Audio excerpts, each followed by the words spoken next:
নমস্কাৰ অসমবাসী ৰাইজ, কি খবৰ? সকলোকে নতুন এটা ভিডিঅ'লৈ স্বাগতম জনাইছোঁ। আজি লৈছোঁ আপোনালোকৰ বাবে কেইবাটাও গুৰুত্বপূৰ্ণ খবৰ আৰু ইয়াত আপোনালোকক যদি দিব ওলাইছোঁ অৰুণোদয় আঁচনি আৰু ৰেচন কাৰ্ড আৰু লগতে আপোনালোকক যিটো জনাব বিচাৰিছোঁ নিযুত মইনা আঁচনি, তাৰপিছত আছে আপোনালোকক যিটো জনাব বিচাৰিছোঁ বাবু আঁচনি, যিসমূহ আঁচনি চৰকাৰে আগতে আপোনালোকক দি আহিছিলে সেই চৰকাৰী আঁচনিসমূহ যিটো এতিয়াৰ পৰা আকৌ মুকলি কৰা হ'ব। তো কেতিয়াৰ পৰা মুকলি কৰা হ'ব আৰু কোনে কোনে লাভ কৰিব এই সুবিধাসমূহ, তেতিয়াহ'লে আজিৰ ভিডিঅ'টোত আপোনালোকে জানিবলৈ শেষলৈকে চাই থাকিব। তো বলক ভিডিঅ'টো আৰম্ভ কৰোঁ। বহুকেইটা আপডেট আপোনালোকৰ বাবে আজি লৈছোঁ এই ভিডিঅ'ত আৰু আপোনালোকক যিটো এটা বিশেষকৈ এটা আপডেট দিব বিচাৰিছোঁ যিটো বানপানীৰ ওপৰত। যিটো বানপানী আপোনালোকে সকলোৱে জানে যে তিনিখন জিলাত অতি ভয়াৱহ যিটো বানপানীৰ পৰিস্থিতিৰ সন্মুখীন হ'ব লগা হৈছে। বহু লোকৰ যিটো পৰিস্থিতি, যিটো এতিয়ালৈকে যিটো বহু লোকৰ মৃত্যু হৈছে আৰু বহু লোকৰ যিটো উদ্ধাৰ অভিযান যিটো চলি আছে। তো ইয়াৰ এটা আপোনালোকক গুৰুত্বপূৰ্ণ খবৰ দিব বিচাৰিছোঁ বানপীড়িতসকলক।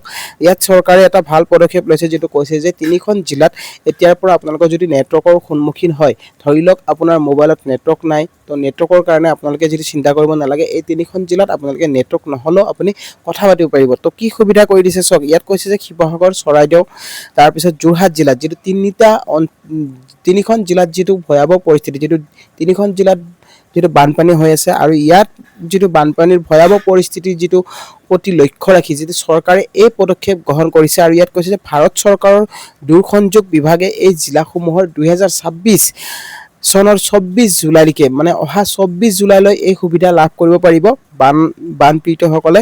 আৰু ইয়াত কৈছে যে 24 জুলাইলৈকে বিশেষ ইণ্ট্ৰা চাৰ্কল ৰমিঙৰ এটা সুবিধা কৰি দিয়া হৈছে। ইণ্ট্ৰা ৰমিং, যিটো ইণ্ট্ৰা চাৰ্কল যিটো ৰমিং আছে, সেই ইণ্ট্ৰা চাৰ্কলৰ সুবিধাটো কৰি দিয়া হৈছে। আৰু ইয়াত কৈছে যে ইয়াৰ জৰিয়তে উল্লেখিত তিনিখন জিলা আছে, সেই জিলাত যিটো মোবাইল ফোন ব্যৱহাৰ কৰিব পাৰিব। আৰু ইয়াত কৈছে যে নিৰ্দিষ্ট অঞ্চলত নিজৰ মোবাইল অপাৰেটৰ নেটৱৰ্ক বা কভাৰেজ, আপোনাৰ মোবাইলত যদি নেটৱৰ্ক নাথাকে বা আপোনালোকৰ টাৱাৰ যদি আপোনাৰ মোবাইলত এভেইলেবল নাথাকে, তেনেহ'লেও আপুনি সেই অঞ্চলৰ পৰা যিকোনো ঠাইলৈ আপুনি কল কৰিব পাৰিব। এইটো চৰকাৰে যিটো আপোনালোকক সুবিধা কৰি দিছে। তো এইটো বানপীড়িতসকলৰ বাবে এই সুবিধা কৰা হৈছে।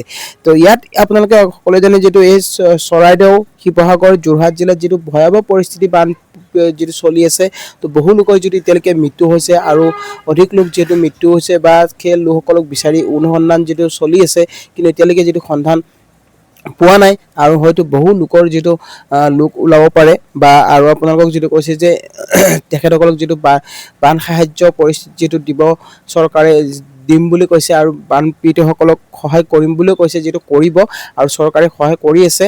আৰু যিমান পাৰে যিটো চৰকাৰে উদ্ধাৰ অভিযানৰ যিটো কাৰ্যসূচী আছে, সেই কাৰ্যসূচীটো যিটো চৰকাৰে কৰি আছে। তো এতিয়ালৈকে যিহেতু বহু লোকৰ যিটো মৃত্যু হ'বলৈ যিটো জানিব পৰা গৈছে, তো তাৰ কাৰণে যিটো চৰকাৰে এই সুবিধা কৰি দিছে যাতে লোকসকলে কল কৰিব পাৰে বা যিকোনো ঠাইলৈ যিটো মানে ধৰক কোনো ধৰণৰ অসুবিধা নোহোৱাকৈ যাতে কল কৰিব পাৰে। তো গাইজ আপোনালোকে নিশ্চয় বুজি পাইছে। তো এতিয়া আপোনালোকক যিটো নেক্সট খবৰলৈ লৈ যাব বিচাৰিছোঁ, যিটো ক'ব খুজিছোঁ কি খবৰ আছে আজিৰ এই ভিডিঅ'ত। তো গতিকে ভিডিঅ'টো কোনো স্কিপ নকৰি শেষলৈকে চাই থাকিব। বলক ভিডিঅ'টো আৰম্ভ কৰোঁ। তো গাইজ এতিয়া জানো আহক চৰকাৰী আঁচনিসমূহ কেতিয়াৰ পৰা মুকলি কৰা হ'ব আৰু অৰুণোদয় আঁচনিৰ ধন আপুনি কেতিয়াৰ পৰা লাভ কৰিব। তো তাৰ কাৰণে আপোনালোকক যিটো মই জনাব বিচাৰিছোঁ, যিটো প্ৰথমটো খবৰ দিব ওলাইছোঁ অৰুণোদয় আঁচনি। আৰু অৰুণোদয় আঁচনিকে ধৰি কেইবাটাও আঁচনি যিটো মুকলি কৰা হ'ব এবাৰ 1 আগষ্টৰ পৰা। তো কি আঁচনি মুকলি কৰিব? তো প্ৰথমতে জানো আহক অৰুণোদয় আঁচনি 3 আগষ্টৰ পৰা আৰম্ভ হ'ব। যিসকল মহিলাই আগতে আপোনালোকে অৰুণোদয় আঁচনি লাভ কৰি আছিলে, যিটো একাউণ্টত আপোনালোকে অৰুণোদয় আঁচনি লাভ কৰি আছিলে, সেই একাউণ্টটোতে আপোনালোকৰ অৰুণোদয় আঁচনি সোমাব। আপোনালোকৰ 3000 টকাকৈ যিটো 9000 টকাকৈ আপোনালোকক দিয়া হৈছিলে ইলেকশ্যনৰ আগত, সেই 9000 টকাৰ একাউণ্টত যদি আপোনাৰ পইচা সোমাই আছে, আপোনাৰ একাউণ্টত যদি কোনো অসুবিধা নাই, তেনেহ'লে আপোনাৰ একাউণ্টত আকৌ যিহেতু আপোনালোকে লাভ কৰিব পাৰিব অৰুণোদয় আঁচনিৰ কিস্তি। আৰু অৰুণোদয় আঁচনিৰ কিস্তি এবাৰ কিমান টকা দিয়া হ'ব আপোনালোকক যিটো জনাম মই। আৰু ইয়াত কৈছে যে অৰুণোদয় আঁচনি পূৰ্বৰ দৰে যিসকলে লাভ কৰি আছিলে, অৰুণোদয় আঁচনিৰ হিতাধিকাৰীসকলে যিটো পূৰ্বৰ দৰে যি ধন লাভ কৰিছিলে, চেম সেইটোৱে ধন আপোনালোকে লাভ কৰিব পাৰিব। কিন্তু ইয়াত কোনো ধৰণৰ বৃদ্ধি হোৱাৰ যিটো সম্ভাৱনা নাই। আৰু বৃদ্ধি হ'ব কেতিয়া আপোনালোকক যিটো জনাব বিচাৰিছোঁ, যিটো ক'ব খুজিছোঁ, জয়ন্ত মল্ল বৰুৱা যিটো আপোনালোকৰ বিত্তমন্ত্ৰী আছে, সেই বিত্তমন্ত্ৰীজনে যিটো জনাইছে, ইতিমধ্যে জনাইছে যে যিসকল মহিলাই অৰুণোদয় আঁচনি লাভ কৰি আছিলে, সেই মহিলাসকলে পূৰ্বৰ দৰে আকৌ অৰুণোদয় আঁচনি ধন লাভ কৰিব, কিন্তু আপোনালোকৰ কোনো ধৰণৰ ধন বৃদ্ধি কৰা হোৱা নাই আৰু এই বাজেটত যিটো এতিয়ালৈকে বৃদ্ধি কৰা হোৱা নাই, নেক্সট পৰৱৰ্তী সময়ত হয়তো নেক্সট আহিবলগীয়া দিনত হয়তো অৰুণোদয় আঁচনিৰ ধন বৃদ্ধি হ'ব পাৰে, কিন্তু চৰকাৰে তাৰ বিষয়ে অৱগত কৰিব আৰু আপোনালোকক জনাব, কিন্তু এতিয়ালৈকে যিটো আপোনালোকক জনোৱা নাই, তো নেক্সট হয়তো বাজেটত হয়তো জনাব পাৰে বা আপোনালোকক যিটো পৰৱৰ্তী সময়ত হয়তো জনাব পাৰে কিমান টকা বৃদ্ধি হ'ব পাৰে আৰু কিমান টকাকৈ মহিলাসকলে লাভ কৰিব। কিন্তু এতিয়া আপোনালোকক যিটো কৈছে যে 1250 টকা আপোনালোকে যিটো ধন আগতে পাই আহিছিলে, সেই 1250 টকাটো পূৰ্বৰ দৰে আকৌ আপোনাৰ একাউণ্টত 1250 টকাটো আপুনি লাভ কৰিব।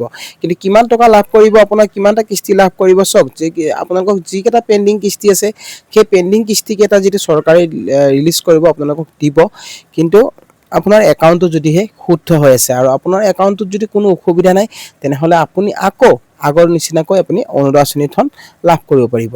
তো গাইছ, আহোঁ নেক্সট এটা খবৰ যিটো ক'ব খুজিছোঁ, নিযুত মইনা আঁচনি। তো নিযুত মইনা আঁচনি কেতিয়াৰ পৰা দিয়া হ'ব, নিযুত মইনা আঁচনিৰ ধন ছাত্ৰ ছাত্ৰীসকলে কেতিয়াৰ পৰা লাভ কৰিব, চাওক ইয়াৰ বিষয়ে যিটো আপোনালোকক মই জনাব বিচাৰিছোঁ, ইয়াত যিটো নতুন আপডেট আহি গৈছে, নিযুত মইনা আঁচনি কেতিয়াৰ পৰা দিব আৰু ইয়াত আপোনালোকক যিটো আপডেট যিটো জনাব বিচাৰিছোঁ, নিযুত মইনা আৰু নিযুত বাবু আঁচনি এই দুটা আঁচনি একেলগতে লাভ কৰিব পাৰিব ছাত্ৰ ছাত্ৰীসকলে। পুনৰ আৰম্ভ হ'ব 3 আগষ্ট 2026 পৰা। পুনৰ আৰম্ভ কৰিব চৰকাৰে এই আঁচনিৰ সুবিধা। যিসকল ছাত্ৰ ছাত্ৰী আগতে আপোনালোকে যিটো ছাত্ৰ ছাত্ৰীসকলে 1000 টকাকৈ বা 1200 টকাকৈ 1250 টকাকৈ যিসকল ছাত্ৰ ছাত্ৰী যিমান টকাকৈ আপোনালোকে পাই আছিলে, সেই ছাত্ৰ ছাত্ৰীসকলক পুনৰ যিটো চৰকাৰী সুবিধা দিয়াৰ কথা যিটো উল্লেখ কৰিছে আৰু আমাৰ যিটো জনাইছে আৰু কৈছে যে নিযুত মইনা আৰু নিযুত বাবু আঁচনি পুনৰ আৰম্ভ কৰিব 3 আগষ্টৰ পৰা। 3 আগষ্টৰ পৰা আকৌ নিয়মীয়াকৈ এই আঁচনিৰ ধন লাভ কৰিব পাৰিব ছাত্ৰ ছাত্ৰীসকলে।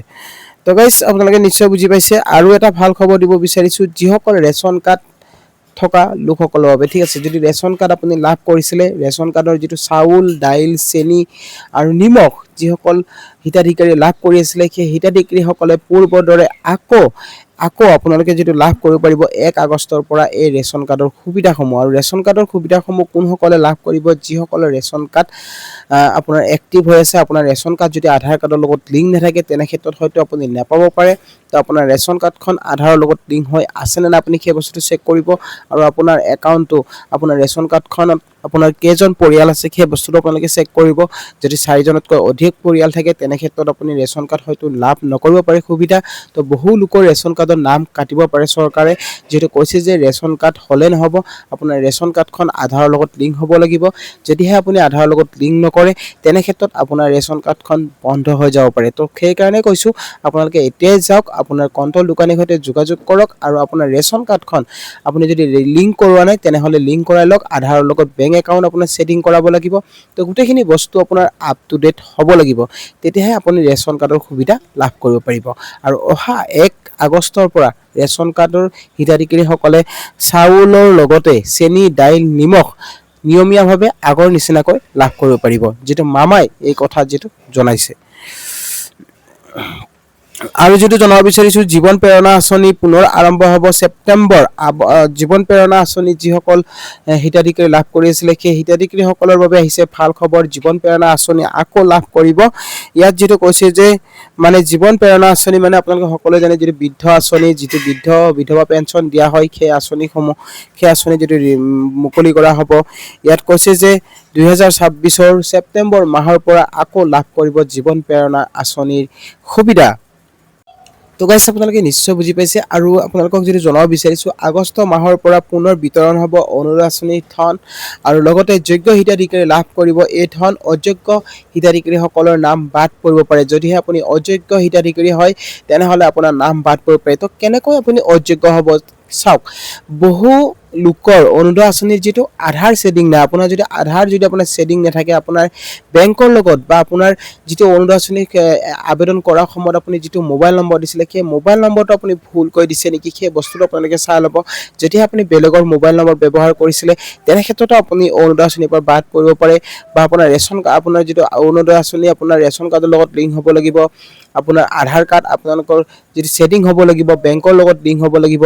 তো বহুখিনি তথ্য আপোনালোকক যিটো অৰুণোদয় আঁচনিত চৰকাৰে যিটো বিচাৰিছিলে আপোনালোকক 5টা নিয়ম বান্ধি দিছিলে আপুনি ভাৰতীয় নাগৰিক হ'ব লাগিব আৰু লগতে আপুনি আপোনাৰ এখন PRC মানে আপোনাৰ পাৰ্মানেন্ট ৰেসিডেন্ট সাৰ্টিফিকেট আপোনাক লাগিব তো সেই ডকুমেন্টছখিনি আপোনালোকৰ যদি আছে তেনেহলে আপুনি অৰুণোদয় আঁচনিৰ সুবিধা লাভ কৰিব পাৰিব আৰু যদিহে আপোনাক সেই ডকুমেন্টখিনি নাই তেনেহলে হয়তো আপোনাৰ নামটো বাদ পৰিব পাৰে যেটো চৰকাৰে আপোনালোকক যেটো এই নিয়ম বান্ধি দিছিলে তো সেই নিয়মৰ অনুযায়ী আপোনালোকে অৰুণোদয় আঁচনি ধন লাভ কৰিব পাৰিব আৰু অহা 3 আগষ্টৰ পৰা পুনৰ আৰম্ভ হ'ব অৰুণোদয় আঁচনি 6 আৰু 7 আগষ্টত বিতৰণ কৰা হ'ব 6 আৰু 7 আগষ্টত যেটো বিতৰণ কৰিব নিযুত মইনা আৰু নিযুত বাবু আঁচনিৰ ধন যিসকল ছাত্ৰ-ছাত্ৰীয়ে নিযুত মইনা আৰু নিযুত বাবু আঁচনি লাভ কৰি আছিলে সেই ছাত্ৰ-ছাত্ৰীসকলৰ বাবে যেটো ভাল খবৰ আহিছে 6-7 আগষ্টত মুকলি হ'ব এই আঁচনিৰ ধনসমূহ আৰু চৰকাৰে যেটো এই কথা জনাইছে অতি সোনকালে এই আঁচনিৰ ধন লাভ কৰিব পাৰিব